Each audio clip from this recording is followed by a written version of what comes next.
Ngayon naman po guys ay hahanapan natin ng paraan na kakaakyat sa bridge na to. Yung bridge na to na paiba-ibang kulay. So hindi tayo pwedeng uuwi na hindi natin mapuntahan yan. So bago ka aakyat sa taas, so napaka-social ng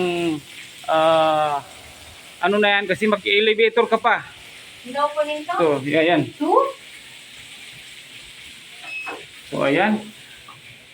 Nandito kami sa elevator, aakyat sa taas para lang makapunta sa bridge na yan.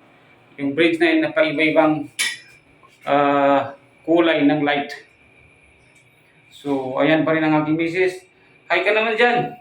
Hi Ayan. guys. Nasa loob kami ng elevator. Okay, dito na tayo. So, this is it.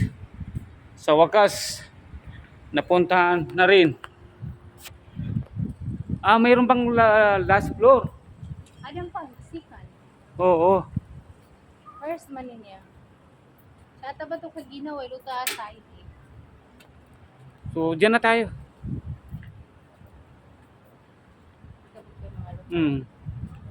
Ito na ang bridge na to na napakaganda. Napakaganda na bridge.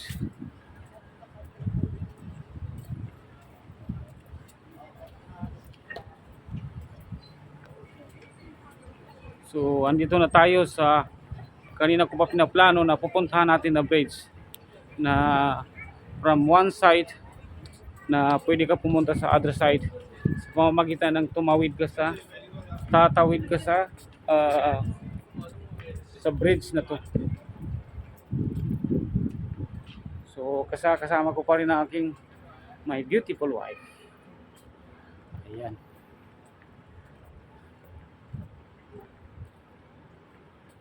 So maya maya guys ay aakyatin din natin yan yung third floor ng bridge na yan. So babe, parang wala na. Dali. Oo, sinarado nila. Hindi na nila pwedeng paakyatin ng mga guests katulad natin sa taas. So dito lang pwedeng umakyat, dito lang, diyan lang. So I think Dali kanin. meron pa pero I think hindi na nila ina-allowed na aakyat sa taas na yan. So until here only.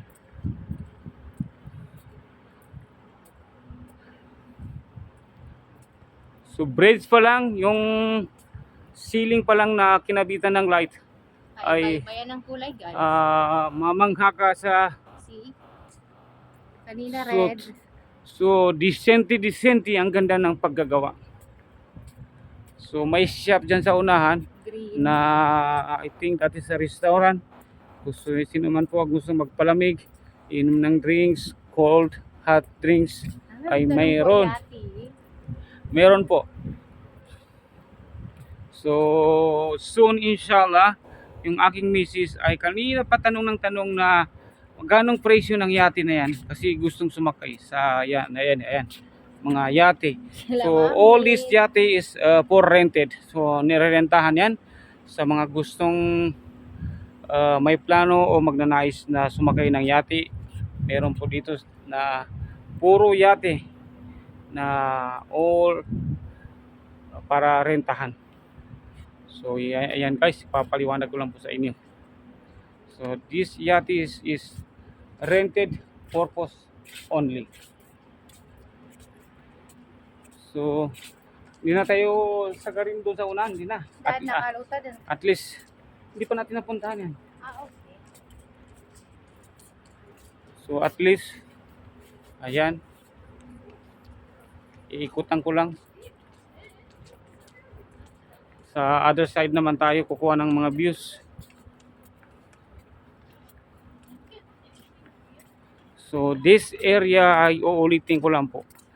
So all this area, ang pangalan po ng area na to is Alcana Marina. Alcana Canal Marina. Ano niya? Bas kanin? Okay. Alcana Marina pala. Alcana Marina. So finally the name of this area is Alcana Marina. Alcana Marina. Pero sa right side na party ay Musapa area. So sa left side is yun ang reality na Alcana. Pero sakop pa rin ng Alcana ang right side kahit na nabibilong sa Musapa Way.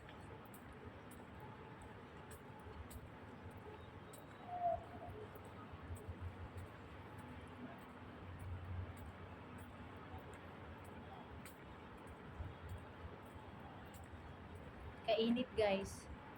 Kanina ang lamig guys. Diba sabi ko sa iyo, magdala ka ng towel. Dito na tayo, babe. Dito na tayo. Kasi may babaan din doon sa unahan. Doon na tayo bababa. May feeling ka datawnin pero adun. Kung tingnan mo sa labas, guys, Walang tao. walang tao. Pero Sa loob. silipin mo sa loob, ang daming tao. So, puro mga, Opening soon niya guys. puro sa loob, mga tao ay mga VIP. Yun. Linawin ko lang po, guys. So, katulad namin na pumupunta dito ay mga yung namamasyal lang. Pero karamihan na mga tao sa loob nagsishopping is puro VIP. Kasi ang area na to ay puro mga VIP, mga original na mga tao dito ang nakatira sa area na to. Kaya ganito, kaya ganito ginawa ng grabing improve, grabing kaganda ng area na to kasi puro mga original na tao, mga taga UAE ang naninirahan dito sa area na to. So puro mga native na mga tao. So sila po yung may-ari ng lugar na to, sila po yung may-ari ng country na to. So puro mga bibigating mga tao. Kaya ginawang maganda o ginawang super ganda ng mga view, ng mga facility. Siyempre lugar nila to kagandahan talaga nila, gagawaan talaga nila ng magandang paraan.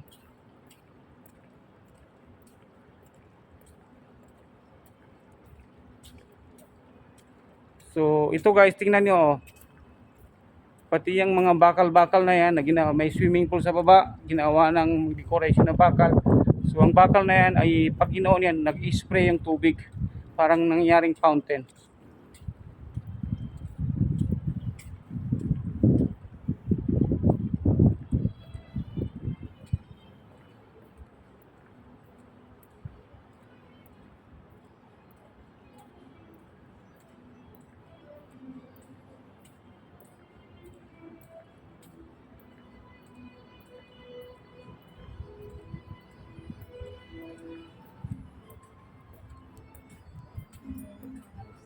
Ang lalaki ng mga banga decoration. Ah? Uy. Mamahalin dito. Puro VIP ng mga ano dito. Oh, sarap ng hangin. Denmark